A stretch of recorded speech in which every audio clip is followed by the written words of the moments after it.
Edit audio.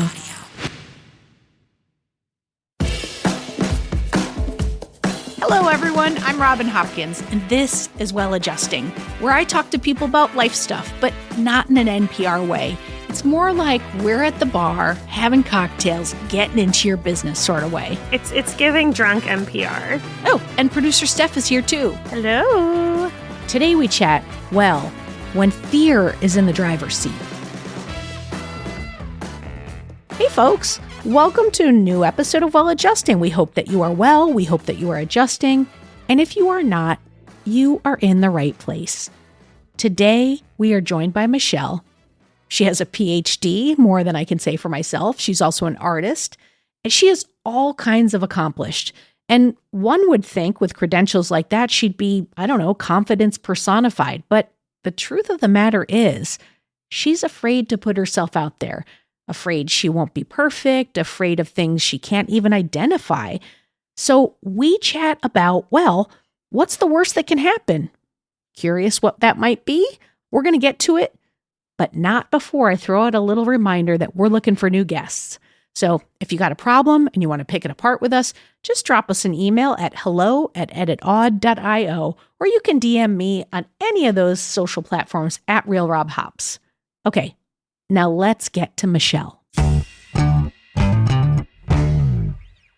I'm Michelle Burke. I'm a writer, a scholar, multidisciplinary artist, poet, lots of different things that I do. That's been one of the challenges of my life is I do too many things at once, or I try to. But those are the primary ones, like writer, scholar, creative.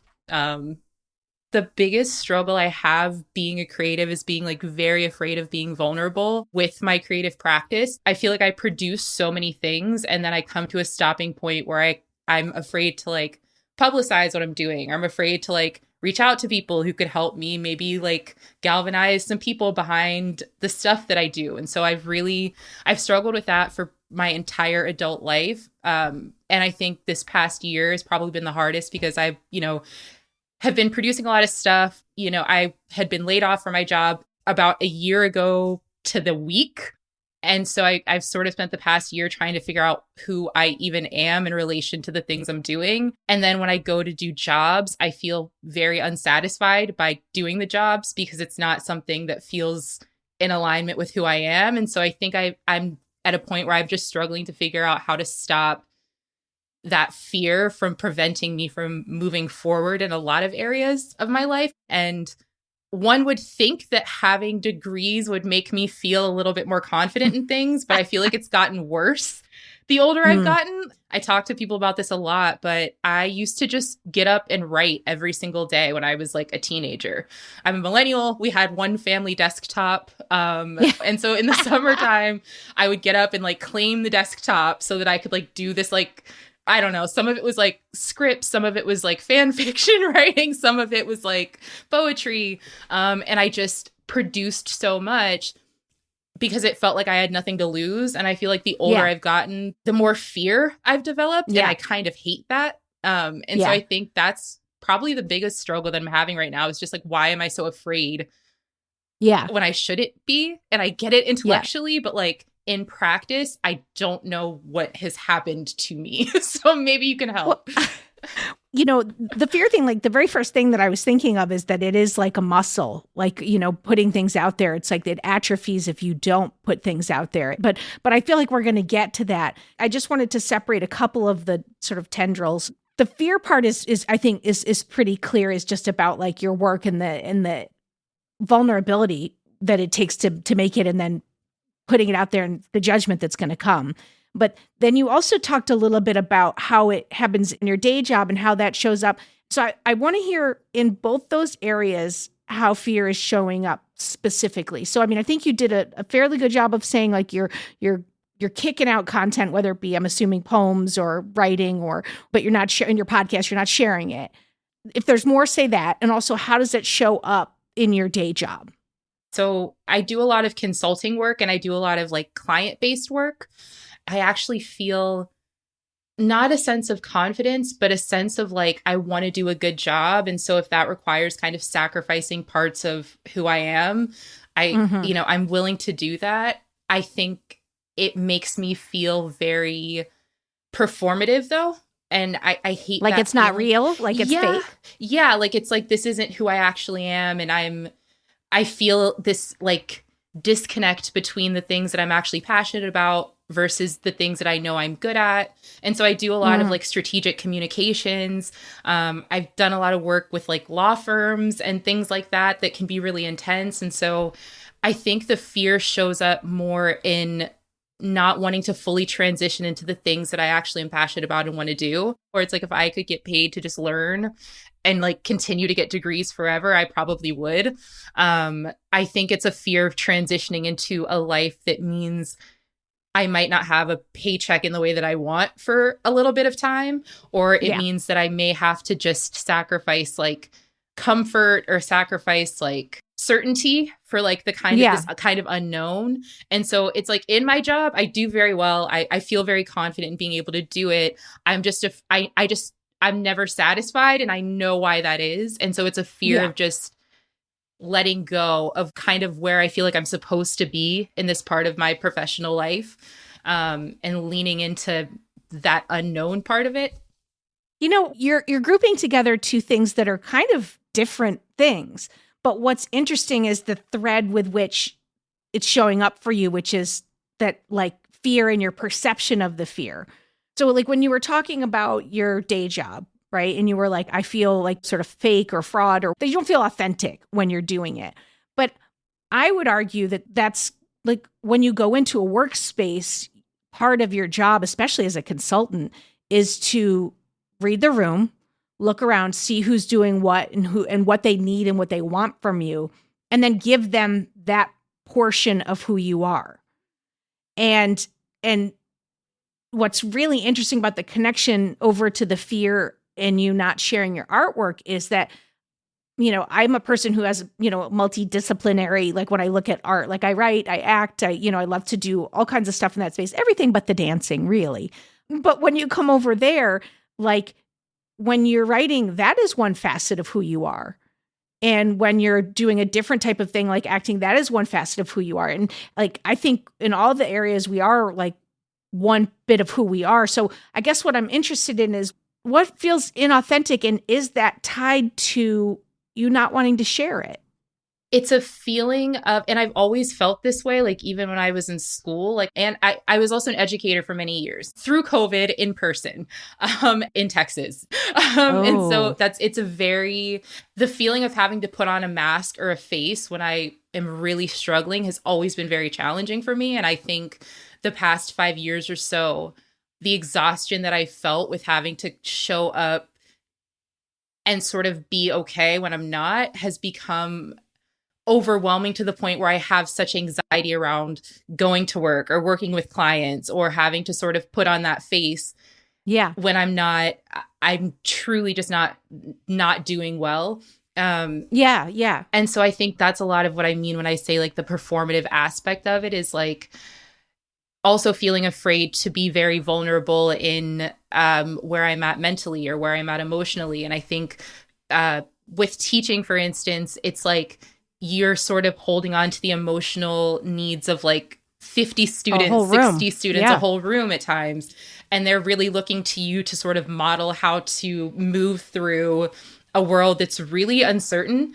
And my fear of being able to say, like, I'm also really not doing well because I understand that it's, you know, it's required of the time and space to sort of be somebody that students can look to feel like it's going to be okay. And so I think that has translated a lot into most of my work is this feeling of like, I'm putting on a face when I am just truly not doing well and truly not enjoying this and truly feeling like this is not my passion area, and it becomes exhausting. And so I think it's the exhaustion maybe that I feel with the performative nature of it.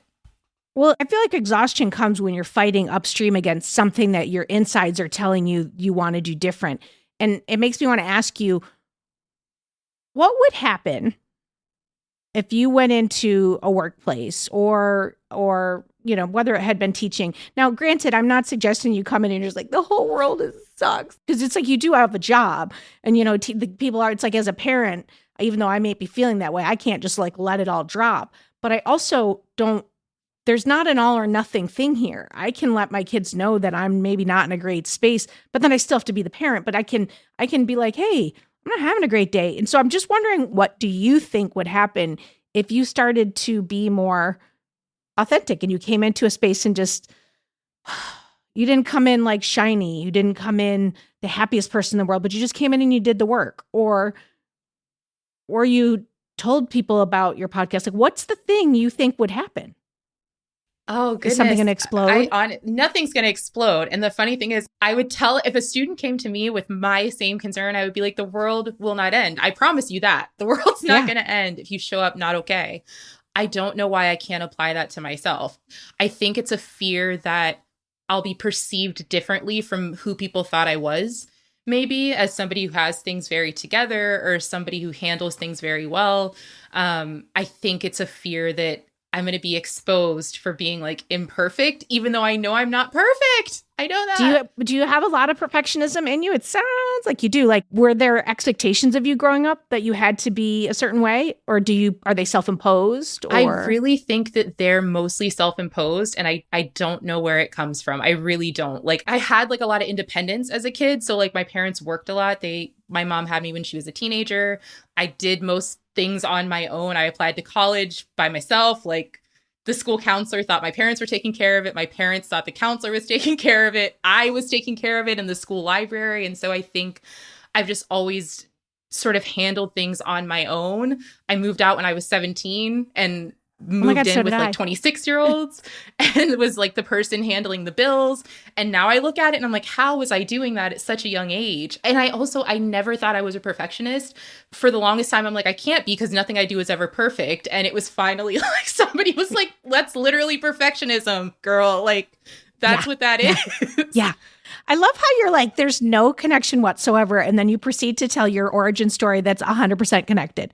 Like, you're like, I don't think there's anything there. And then you're like, meanwhile, you're like, my mom was a teen. I had to do everything on my own. It's like, I don't know what could possibly. Okay, also, the whole time I'm thinking, like, am I a perfectionist? Like, obviously. Oh my God, you shut up. Of course you are. I'm the same person. I moved out when I was super young. I feel like I do everything on my own. Like, I can't ask for help. Nothing is ever good enough. Like, I'm afraid of being perceived too. But it's just so funny because when I'm hearing you say it, I'm like, oh, that relates to me. That relates with me. But am I that?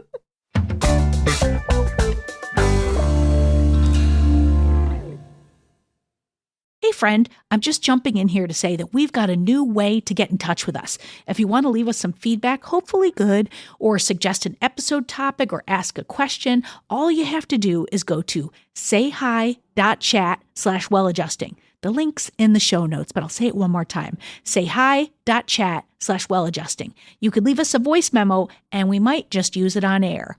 And if you happen to be enjoying this episode, why not go ahead and subscribe to the podcast or rate and review us? You won't regret it, folks. Do you have trouble, like, letting people help you? People that want to help me would probably say yes. They would probably say yes. You're like, I can't think of anyone who's ever helped me off the top of my head. I guess it's a feeling of like, I don't ever want to impose on some, and I mean, I guess this does connect where it's like, I don't ever want to impose on somebody or inconvenience people or give more work to other people than they already have. Even, I want to be helped and I don't know how to be. And it's definitely like something to address with like a therapist as well. But no, I think I probably do have some trouble being helped and feeling like I'm afraid to ask for things and to feel the rejection of a no, because it took so much for me to even ask. And then I'm like, okay, well, never doing that again. Nope. Yeah. Not going to do that. It's also odd because it's like, I'm very willing to do things for other people. Like I'm like, you need a recommendation? Sure. We you need always a reference? are. Sure. Like, you need me to do this? Sure. Absolutely. And when it comes to like asking people for things, I like build it up in my head where I'm like, just send the email. Just send the email, even if nothing's going to happen from it. But it gets to be this giant monster in my head to just ask for something. And I don't know, maybe you can help me with that. Maybe. Well, I mean, your fear is palpable. It really is, like in everything you say, it's like there's an undercurrent of it and all the ways that you're approaching stuff. But I think that there's this whole piece that's tied to like how you grew up that it's like, I don't think you can jump over. Because I think it's like, I feel like I had a therapist once who said something along the lines of like, your parents installed the buttons, like the buttons that people push. Your parents are the ones who installed them, whether they meant to or not. And I don't know your situation with your mom, but like one of the things that I remember, and I don't know if this will be in any way like feel similar, but like my mom was a hot mess. So I'll just say that, but it was just her and I in the house. And I felt like I not doesn't just feel like I had to do a lot of stuff on my own because she was doing what she was doing and it was not moving me forward. But, you know, in that, I remember distinctly, and the same therapist said the same thing to me. She was like, you couldn't make your parent wrong because they're the only ones holding things up. So you make yourself wrong. Because if at a certain age you think the world's going to crumble, you won't feel safe. So that's why a lot of times you internalize things versus like putting it on the parent. But I wonder if there was like you didn't feel, I don't want to say like supported, but like you didn't feel like it was there and you had to do it all on your own. And it's like, that's a button. That's like a very big button that you can't just be like, and now I'm going to write 3 to-do lists of brave things I'm going to do today. Like you can't skip over that. Yeah, I mean, and I will say this, I'm very close with my mom now, but we were in survival mode for a lot of my life. And I'm also the oldest, and I'm very close with my brother now, but it was a lot of taking care of him. And my mom, love her. She's one of the hardest working people I know. She works very hard. And so I think I probably internalized some feelings about work and not wanting to just relax. Like she is somebody who's never bored because she's like, how can you be bored? There's so much to be done kind of person. And so I think I've always internalized this idea that like I need to be working. I have to be working. I have to be making money. Like there's no stopping. And I sometimes forget that she was in a situation where she had 2 kids at a very young age and she did not have a choice really. Like she had to make it work. And part of her doing so much work is theoretically to allow me the space to not have to do that, right? Like to understand, like I don't have kids yet. And so, you know, I think. But it became safety. Yeah. She also worked like very long hours. She traveled for her job. And so she was gone for like, you know, periods of time. And we talk about this now and we laugh about it where it's like for the longest time I hated Hebrew National hot dogs and Nutri-Grain bars because that was like what I had to eat when she was gone. And like for a long time, it would make me gag. I was like, I cannot eat these things because it would be like the big BJ's Costco box packages of these things. And like, I was like, I can't. And for someone who's done so much school, I hated school. I could not stand going to school. And so I would often just like not show up if she wasn't home or like I would like forge notes so that I could get out of class. And like, there was one time I remember I did it. I had just given up and I did it in like basically crayon. And the attendance lady was like, this is not, girl. Come on, Michelle. Like, this is She's not. like, do better, Michelle. Yeah, do better. kind of. And so it was like, I loved learning, but I hated being in school. I felt so trapped. And I was very much like, I want to learn the things I want to learn. And this probably ties very much to not liking jobs and like feeling unsatisfied. But I want to learn the things that I want to learn. I want to read the things I want to read.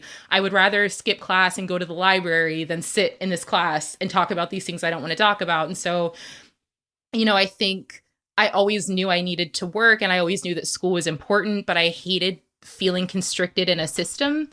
And that has made it such a struggle to feel like I need to be working and producing constantly when I know that in my spirit, I'm like I'm like, I know I'm not lazy. I know I'm not lazy, but why do I feel so dissatisfied with the fact of just being what I perceive to be forced to work and forced to do. Well, you went things. From one pressure cooker that was not of your choice to another pressure cooker that still, I would argue, is not of your choice, but is of your choice if you could break out of it because it's what you know. It's kind of like the devil you know. It's what it seems like. I mean, the very first thing I'm going to say to you is like, if you're not talking to somebody, it'd be a really good idea to, just because like the things that our parents like, is even when they're well-meaning, like I'm sure my kids are going to be on a couch in no time, and I do my very, very best, and I do my very best to clean up what was given to me. And we are imperfect people. You yourself said that, but it's like, that, but you won't allow yourself to actually be it. So I think you need, I hate to say need, but it might be helpful to like have someone help you unpack that a little bit, because I don't know anybody who's able to jump over the thing that has made us and just be like, no, cool. I'm aware of it. Now I'm going to just stop. Yeah. I'm doing nothing but shouting out Patricia, but she also said your problems aren't created in a vacuum, like alone. So they can't be, solved in a vacuum alone. Even when you're smart enough to be able to say, like, I understand why this is happening. Yeah. I think I do a lot of like intellectualizing of my life, because I also don't ever want to make my parents feel bad. Like, I'm like, I understand, like you did what you could with what you had when you had it. And my mom is very like, very apologetic for many aspects of my childhood. And so it's almost like I'm like, I'm in my 30s now. It's all good. We're fine. And I can sort of intellectually understand the pattern of it. But the embodiment of it, I have not sort of... it's in your body. It hasn't really dissolved. And I have done, I've done therapy. I think the thing with therapy that I struggle with is like, if I'm having a good day, I'm like, I don't know what to talk about. Like, I'm like, I don't really, and when I'm having like the worst possible days, I'm like, I don't want to talk to anybody. And so that's the vulnerability piece though, Michelle. Yeah, we are like this. You're like saying so many things that I've literally said in my brain a million times. And I'm like, oh my God, it's me. I do just want to say one piece before Steph says all the things that are in her head is I'm a parent, and I just want you to know that when my kids are 27, if they're struggling because of something that I did, I would never, ever want them to worry about me, because that would be the opposite of everything that I tried to do for them. So I just want you to, and maybe it's a conversation you have with your mom, but like, I wanted to give you permission to take care of you, because like no parent in this world would want that for their kids. Like the idea that you might be holding something for my feelings would be like, I'd be like, are you fucking kidding me? No, I'll pay for it. Go, so I just want to say that. Yeah. I was going to say sort of the opposite, but like I have okay relationships with my parents, but I like very much want them in my life. And I was going to say there is definitely a way to like be sad about what you were given without involving your parents. Like, I don't feel like I ever have talked to my mom about like the shit that she's handed me, and I don't really care to. I don't know if that's the same for everyone, but like for me, I'm like, it was still powerful to like acknowledge it with someone else, and then it was powerful in the way that then I started to see my own patterns with it. So I think if there's like a fear that like, I don't know, doing like mom therapy or whatever the fuck. I don't know if there's like a mom therapy, but if there's like a fear that that's going to somehow like break your existing relationship, I do think there's like a very real way for it to just like actually like make you feel more at peace with things and not have it be like an interpersonal therapy situation if you want that. Yeah. I mean, my mom is like very great about, similar to what you're saying, Robin, like, I don't think she would ever want me to hold something inside to spare her feelings. Like, that's not who she is. I think it's very much a me just, I love her so much that it's like, I don't ever want to make her feel bad about something. But in that process, I hear you guys saying sort of like, that's probably a significant part of the tension that I feel between like being vulnerable and holding things inside. It's just not a place that I want to step into because I'm so afraid of like what this might mean. And I remember being maybe 3 and she was tucking me in every night. And there was a point where I had this revelation in my little brain that was like, adults don't get tucked in. And there will be a day that like I'm not going to get tucked in. And that will mean that I'm an adult and I don't understand what that's going to feel like or what that's going to mean. Oh my God. And so what I said to her was I obviously couldn't articulate that as like a kid. And so it came out to my mom was like, when are you going to stop tucking me in? And I knew as soon as I said it, I was like, she's going to stop tucking me in. And that's not what I want. I want the opposite. I want her to tuck me in forever because I don't understand what life will be when she's not tucking me in. And sure enough, she like stopped tucking me in pretty soon after that. And so it was this feeling of like, I said something that then had an impact on my world. And now I don't want to say things because then it's going to make things happen. And again, like I was very little, but this is such a like resonant feeling for me of like when I say things, it's going to mean other stuff. And I feel like that is just such a like core memory for me. It's like, I don't want it to ever stop, but I said the wrong thing. And then look what happened. And so it's like, I don't know if that'll make sense, but this all makes total sense. And what's so interesting is like the thing that I would want to suggest is like kind of like a vulnerability list or like a putting myself out there list, like, but maybe come up with some cooler name for it. But like on that list, and it may not be number one, is to talk to somebody. But you might start off smaller and it might be like, all right, today I'm going to tell 4 people about my podcast, or I'm going to make a post on social, a clip for my podcast, or I'm going to write something down and I'm just going to read it for myself, but I'm not going to share it with anyone, but it's something that I'm nervous to talk about. Like, so maybe you start in waters that are really safe, that are just for you, and you just keep building on this muscle of sharing because it's, you're out of practice. And how could you do it, Michelle? The stakes in your head are life and death. Like, I know it sounds like to say, like, you said one thing, the power of your voice took your mother away from you, from tucking you in at a time when that was a lovely feeling. You probably have a million examples of that. Yeah. So, the stakes are very high. So I would never minimize that. I would never be like, hey, you should be out there doing more shit. Start easy and gently. You're a writer. So a journal feels like a pretty great place to start. And so does a list, something that you can refer back to, that you can see, oh, I did that. I did that. If I did that, I could probably do this. Yeah, it's a little scary. Like I was just going to ask you if that's scary. No, it's very scary. Like my people who've been mentors to me, like my dissertation director, like I'm so afraid to reach out to those people, or I have been. They had so many expectations of me, and like, look at where I'm at in my life. Like I'm like, not doing any of the things that I think they put so much stock into me doing. And honestly, like I finally reached out to like my dissertation director for my PhD, and he was so happy to hear from me. For the past 5 years, I have not spoken with this man, and he was happy to hear from me, but it took so much for me to even just send a hello message to somebody who has done nothing but support me. And, it's to your point, trying to take like very small steps in terms of my vulnerability to be like, it's just an email.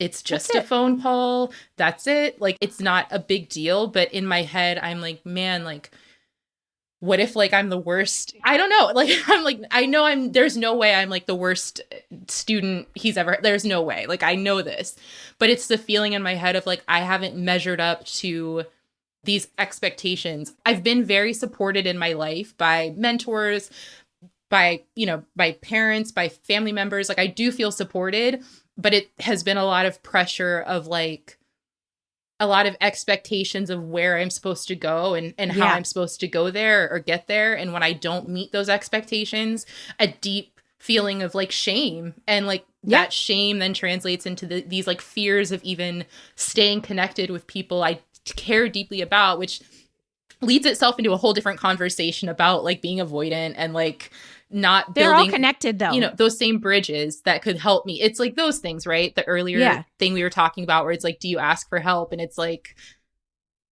no, you don't. no, you don't. Not really.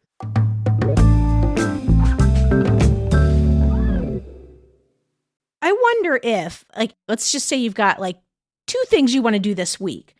Like, normally I'd be wanting to say like, write down all the 9 or 10 things that are going to come from sending this email to this guy. But I feel like you already have so many expectations on yourself about outcomes that seems like not the right thing to do. I wonder if it might be helpful. And this is where I think is what's really cool about this work is like you'll get to play in this space and see what works for you and what doesn't. But I wonder if what might be interesting is for you to write down what the cost is.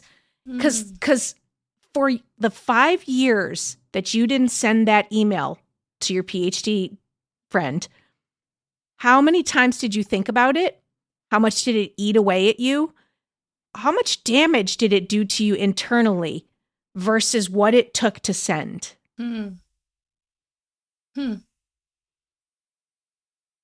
That's a really good exercise. I got my pen out because I'm writing it down. Like whatever your number one is, and I do, of course, I'm going to ask you, which you don't have to answer, but like whatever, like some of your earlier things are, like one might be like, okay, like what's the cost? Another one might be, what am I really scared of? Or someone else, was it you, Steph? Yes, it was Steph. Oh my God, we had drinks the other night and she said something about when she's scared of something, she literally acts as if the worst possible thing's going to happen. And I was like, that's really interesting. I mean, it's kind of like a fucked up way of dealing with Totally. your anxieties. But when I like really can't get out of a loop of something, I'm like, okay, what is the like actual worst case scenario? And I'm bananas. So sometimes my worst case scenario like will literally be like the house is going to fall on my head and I will die, like, or whatever, aliens are coming in. Like, truly think of whatever the most ridiculous thing is, and I'll, like, write it down, and then try to write, like, best case scenario, too, and try to make it equally as ridiculous, which points out the ridiculousness, or I'm like, I write down the worst case scenario, and I'm like, okay, that's obviously not going to happen, and then everything after that is going to be better. Like, if my worst case scenario is that everyone in the world hates me as soon as I leave my door, my day is going to be pretty good when I walk out the door because no one gives a shit about you in New York. I think for me, thinking of the worst case scenario, though, is like the challenge is I truly believe it could happen. Like, I really am like, I could walk out the door today and everybody truly could hate me. Like that really. Then you need to do the opposite one, which is like if that's what if worst case scenario, what if best case scenario, and I want you to do it like to the same extreme. So like I walk out the door and every single person is like in love with me. And then because you're not that in love with yourself, that will seem ridiculous and it will point out how ridiculous the other one is. At least that's what it does for me. I'm like, well, not everyone can be in love with me. So then I'm like, oh, well, then probably not everyone can despise me either. Like that's. But I think no matter what it is, whether it's that or like the cost or whatever, just experiment with the things of like writing things around what's getting in the way of you doing it, what your fears are around it, and then I would say attach times to it, by whens. I will do this by Tuesday. I will do this by Thursday, just so you can see. And if Thursday passes, then you can do some journaling about, all right, like, let me be real honest with myself here. Why did I not do it? And just explore this conversation because there's probably a lot in there of what stops you, which makes me want to ask you, like, do you know, you got a journal in front of you right now and you want to put some soft things on your list. I'd love to hear 1 or 2 soft things, a medium target, and a hard target. And if you're not comfortable, that's okay too. I think the soft things, like I said, I'm trying to start doing more of the like reaching out to people that I've been afraid to talk to. Love it. And I've got a couple of people on that on that list. The medium things, I need to be working on my podcast. I really do. And I think I stopped for, I haven't released an episode since December. Well, you're going to tell people about your podcast. I'm just telling you, that's going to be one of the things that's going to happen. So now it's like, I put the words are powerful. They are. And words are powerful. I do believe that very much. So I think it's doing another episode, like getting back, just do an episode. And the thing is, I very much enjoy working on it, but I stopped because I was like, where am I going with this? I'm not telling anybody about it. I'm not publicizing it. So are you going to tell someone about it or publicize it in some way? That because we're talking Medium here. I think the Medium one would be sending the link, sending it to somebody that's kind of like not somebody that I know, but maybe somebody that I respect. And so that would be the Medium one, because the stakes of that are kind of like, if I never hear a response about it, the world is not going to end. I know that for sure, but I could maybe hear a response about it. So it would be that. Yeah. The hard one, I'm not really sure. I don't know. I think that one's probably locked somewhere that I'm like afraid to like. And I would guess that when you start the process and you start building the list, somewhere around Medium, you'll go, oh shit, I know what's the hard one. I know what's coming. You're going to know. I really do think so. But that's okay. So, like Medium could be reaching out to a therapist. Medium could be, like group therapy or just having a party with people that you haven't seen in ages or organizing something at a bar with people you haven't seen in ages. Like you're going to know what to put. I believe you're going to know what to put on this list. So something I saw it on TikTok where someone is like, aim for 1,000 rejections. And that's what prompted me to sort of reach out to my dissertation advisor and be like, look, like whatever. And I think even with reaching out about this podcast was sort of a like throwing it out there sort of thing. Cause I was like, who knows? Maybe not. So I'm right at the baby beginnings of, I think, some of the things you're talking about. And I think the exercises that you've both given me are really going to help with sort of defining those things for myself in a way that I have been really afraid to do.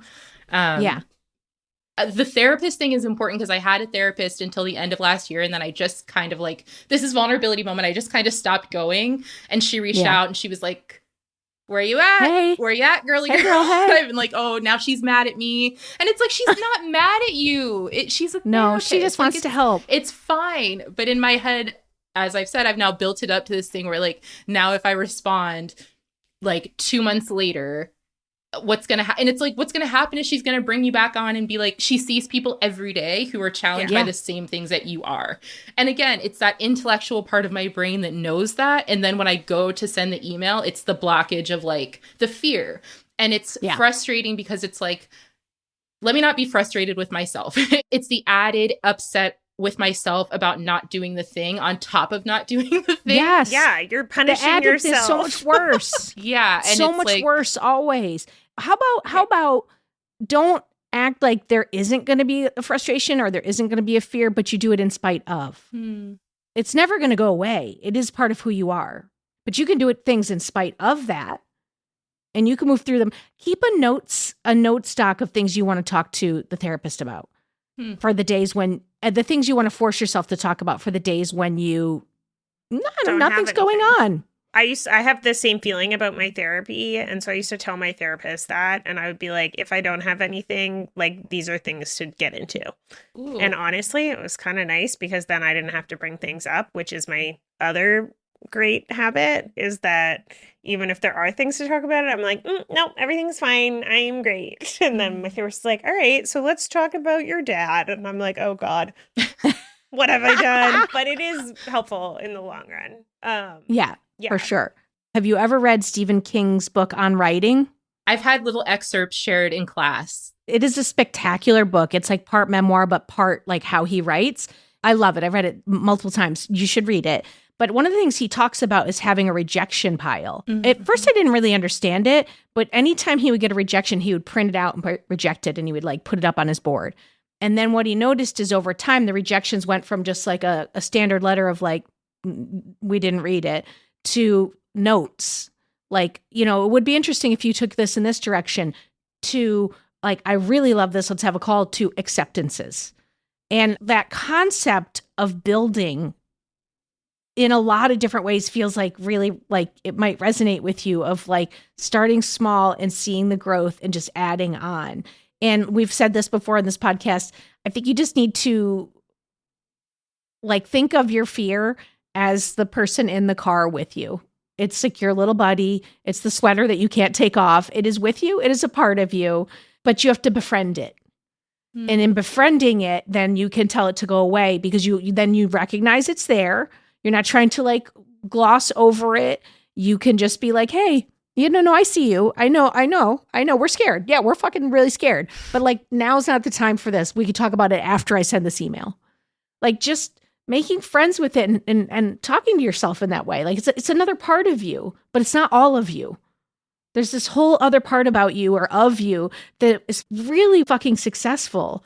You have a PhD. You have a lot of successes under your belt. And that fear is making you just forget about those.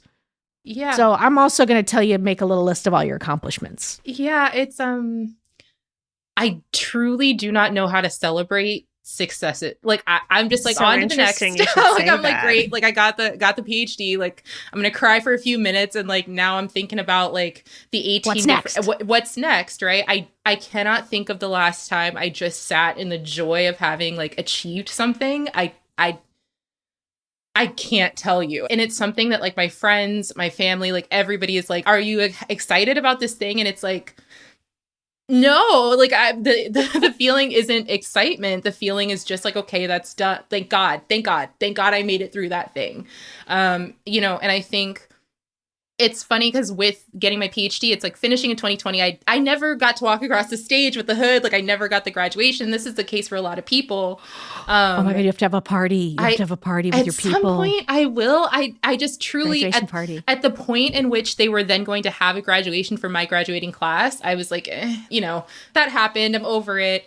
So I did my dissertation defense like on Zoom. I was one of the first people to do that. Oh. And I came back to the Zoom call and it was like, okay, like, congratulations, Dr. Burke. And I was like, all right, thanks. Like cried about it for a little bit and sort of like, that was it. I just did it and then just was like, thank God I got through it almost. And I feel like, I had, knock on wood, everybody wish me luck. I had a job offer yesterday. Hell yeah. And I like immediately, my significant other was like, are you excited? And I was like, well, it's contingent upon my reference checks. So I'll be excited next Tuesday around 2. He was like, are you kidding me? He's like, why are you not excited about this? And I'm like, I can't be excited until the thing is done. But when the thing is done, then I'm not excited about it. And I don't know. Like you said, I got a lot of issues I got to work through. Well, I'm going to say I would like because I'm going to call this a soft item for you to throw a party. It doesn't have to be a big party. It could just be at a bar or if you don't drink, like at a park, I don't care, with some people close and just be like, I'm celebrating 5 things, my PhD, this job offer, and give me 2 or 3 more things, like Michelle got her groove back, and you create a theme and just have a get together. I want to challenge you to do that. That's a medium thing for a human like myself. I feel like that's pretty big because it's being the center of attention. Well, okay, so then a dinner with your boyfriend. I want you to do it. I want you to do it. I think it's a great idea. No, it is a perfect medium thing because there is no bad part of that. Like no, there's no. You see bad some part people of that. Celebrate yourself. I mean, we've talked a lot over the 100 and some odd episodes of this podcast about celebrating ourselves, because for the longest time I didn't know how to celebrate without a cocktail or jamming some food in my face. And for a very long time it was just, I guess I'll take a bath. And now it's become other things. Take myself to the movies, take the afternoon off, take a nice walk. Sometimes even like healthy things like go to the gym. That's celebrating myself. But build your list. I'm going to try. Lots to do. This is the most homework we've given in a while, and it is not. But like, why do I feel like Michelle's gonna like leave this and be like, "All right, I done." can nail it. I know. 6 months. We're gonna get a message in a week that's like, "Okay, new problem. I finished all the homework." I had a party to tell you I finished the homework. Okay, that's done. Check. Check. Before we leave, do you feel like you have like a little wrap up of things to do? Like, what are you gonna take away from this homework wise? I'm taking away from it the exercise of writing down the worst possible scenario and the best possible scenario and trying to reconcile the fact that it's probably not going to be either of those, but it could be. And if it is, that's okay. Yeah. And then also I really like the idea of the soft things I'm starting to work on, pushing myself to do the medium things so that I can suss out what's the hard thing that I'm sort of avoiding, that I'm not even wanting to think about, I'm really excited to see what that is. Whether or not I do it immediately, whether or not I pursue it, just figuring out what that thing is, I feel like will give me a significant amount of clarity around what I'm really scared of. Yeah. And so I don't know what it is yet, but hopefully I will soon. I just think that's so cool. And I think these all feed each other, right? Like every action that you do is going to be like, okay, that was fine. Like now you have almost proof to tell yourself like, okay, I didn't die. And so next time you do it, you'll be like, okay, well, you know, worst case scenario, best case scenario, and proof that I have when I did it last time that things were all fine. Try it again. And like, that's going to keep building. And eventually you won't even think about it probably. Or maybe you will, but it'll be like in passing. But also it's like identifying. Like gaining steam.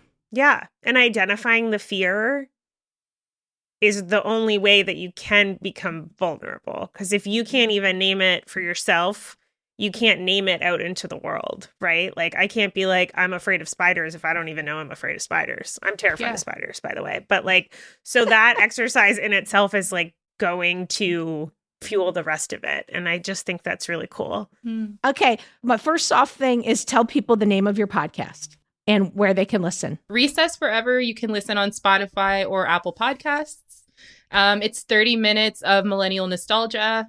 My favorite episodes are the episode on the Super Soaker and the episode on the Rainforest Cafe, which is my favorite restaurant when I was a kid. So you just shared it and you didn't die. What if I walk out of my door now and the world explodes? I'm going to lose my mind. Well, we're not publishing this yet. So yeah. And also at that point, we're all dead. So it's, you know, this is no big fair. deal. Well, thank you so much. This was such a lovely chat. And I have so much faith in you. Like I'm with Steph. Like you're in like 6 months, you're going to be like, yeah, no, it's all handled. It's handled. Thank you so much. Thank you so much for having me. I really appreciate it. This has been wonderful. And I do have a lot of homework, but I'm actually looking forward to it. It's not homework I'm going to hate. So. Oh, that's what we like to hear.